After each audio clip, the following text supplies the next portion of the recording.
yun na nga, hello mga ka-homemates! Sa kusina, hindi lang tayo sumusunod sa recipe. Dito natin pinagsasama-sama ang knowledge, wisdom. Knowledge is knowing the steps, the ingredients, and the timing. Pero wisdom is knowing paano ito gagamitin or gagawing may puso at tamang diskarte.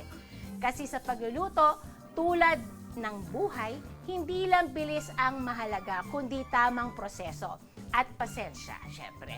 Minsan, ang simpleng advice ng magulang o mentor, doon nagiging mas masarap ang kinakalabasan. So today, we don't just cook to eat.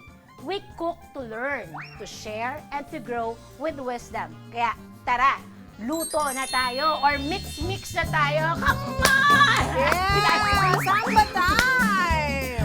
Anyway, I call it ensalada flora. Sobrang freshly picked from the farm. Oh. Yeah, from the farm. So, makikita nyo on my side, there's a freshly picked, harvest. Tomatoes. Yeah, harvest tomato from La Corazon Farm in Quezon. So, thank you very much for this game. So, ito na. Napakadali lang na to. Ang ating ingredients para sa ating ensalada flora. Bakit flora? Makikita nyo mamaya. So, we have our cherry tomato over here, our lemon, sugar, toyo or soy sauce. Yun yung ating pampaalat. No? Konting canola oil, and syempre ang ating vinegar. We have our lettuce, any kind of lettuce, romaine, whatever, iceberg, or whatever. Ayan. And then, bakit flora?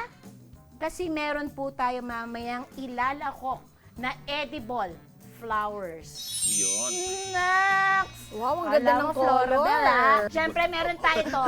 Pwedeng kahit na ano na cheese, but, you know, gumawa ko ng sarili kong truffle cottage cheese. Yan. Wow. From fresh from the farm ng ating La Parang Corazon gusto ko matikman Farm. yung trap. Oo, gumagawa talaga ako ng sariling keso doon. Wow, talaga. Nice. From farm to table. Ayan. So, imimix lang natin yung ating dressing. So, yung dressing natin, it comes with a bit of, syempre, toyo.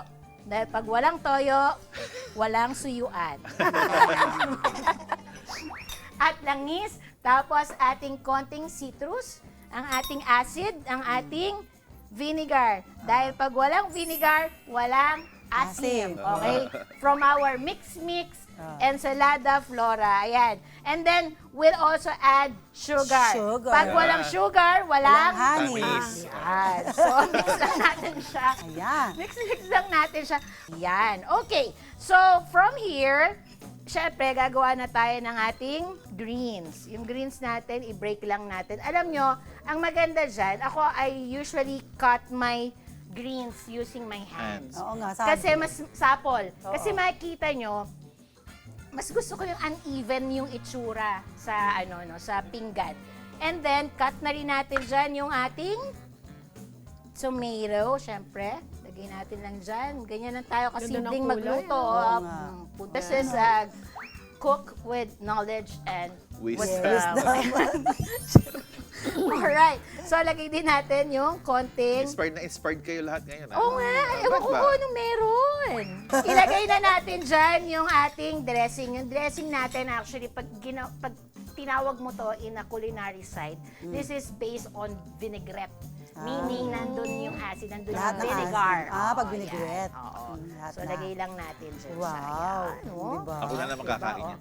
Yun, no? Oh, parang Asian salad lang. Salad no? lang Oh. siya. Yun, no? Yun na. Tapos, ilagay natin dyan si Flora.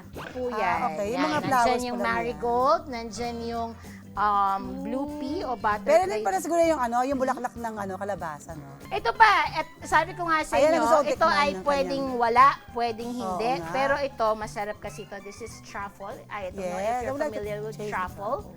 So, truffle is from mushroom. Wow. Rare mushroom na sobrang mahal.